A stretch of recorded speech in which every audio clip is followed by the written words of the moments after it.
My dear students, welcome you. In this video, I shall teach you the translation of habitual actions. अर्थात विद्यार्थियों, आज के इस video में मैं तुमको हैबिचुअल एक्शंस अर्थात स्वाभाविक कार्य से संबंधित वाक्यों के बारे में पढ़ाने जा रहा हूं। तो हैबिचुअल एक्शन स्वाभाविक कार्य जो स्वाभाविक होते हैं, जैसे कुत्तों का अजनबियों पर भौंकना, यह स्वाभाविक कार्य है। तो रूल्स ऑफ ट्रांसलेशन, ये हैबिचुअल एक्शंस के जो सेंटेंसेज होते हैं उनमें ट्रांसलेशन करने के क्या क्या रूल्स होते हैं, आइए उन पर हम चर्चा करते हैं। तो प्लूरल नंबर के कॉमन नाउन से पहले आर्टिकल दी का प्रयोग न करने से हैबिचुअल एक्शन प्रकट होता है।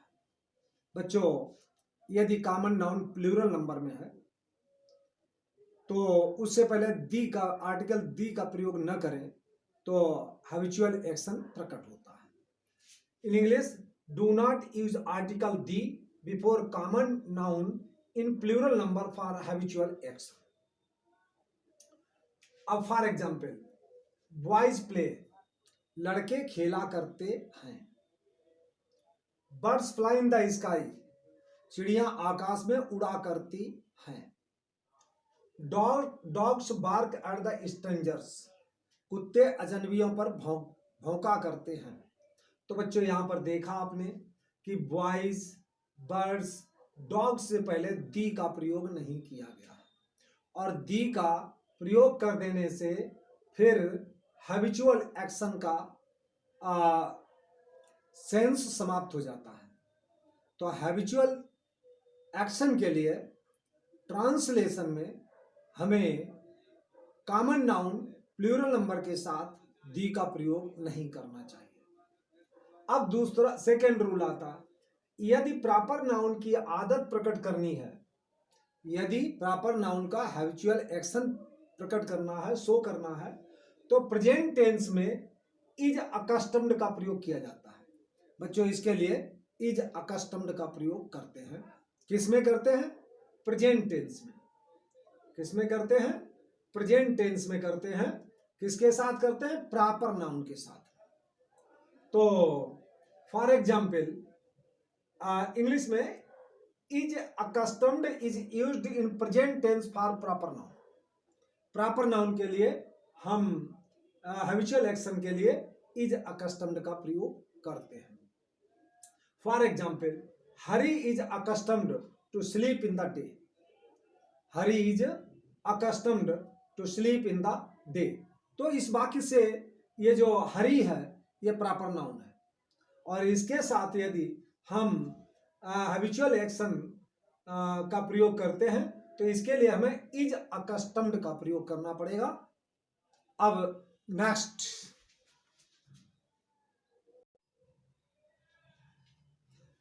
Now second example, Nancy is accustomed to drink at night. अर्थात नैन्सी रात में पिया करती है। तो इस प्रकार से आपने देखा कि यदि प्रेजेंट टेंस में प्रॉपर नाउन के साथ में हैबिचुअल एक्शन शो करने के लिए हम इज अकस्टम्ड का प्रयोग करते हैं। थर्ड पॉइंट, इसी का third example, John is accustomed to watch the TV. John TV देखने का हैबिचुअल है, अर्थात जॉन टीवी देखा करता है।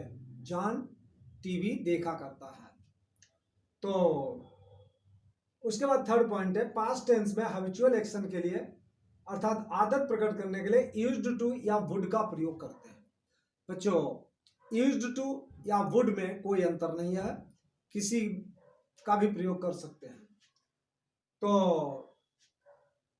यूज्ड टू और would is used in past tense for habitual actions.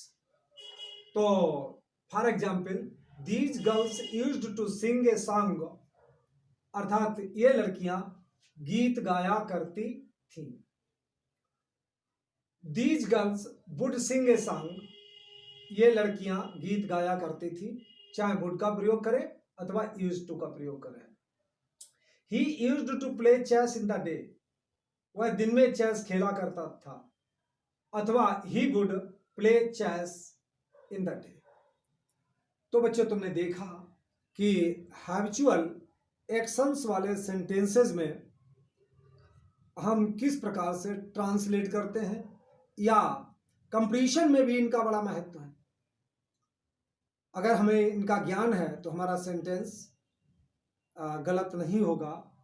तो आज के टॉपिक में हमने आपको जो पढ़ाया है वो है सेंटेंसेस ऑफ हैबिचुअल एक्शंस, और मैंने तुम्हें बता दिया कि इसमें 3 प्रकार के वाक्य होते हैं, और इन तीनों प्रकार के वाक्यों को मैंने आपके सामने उदाहरण सहित विद एग्जाम्पल आपको समझाने की कोशिश की है। पूरी आशा करता हूं कि आपको ये सभी सेंटेंसेस समझ में आ गए होंगे। आप डीप स्टडी करें और अच्छी तरीके से समझने का प्रयास करें। Thank you.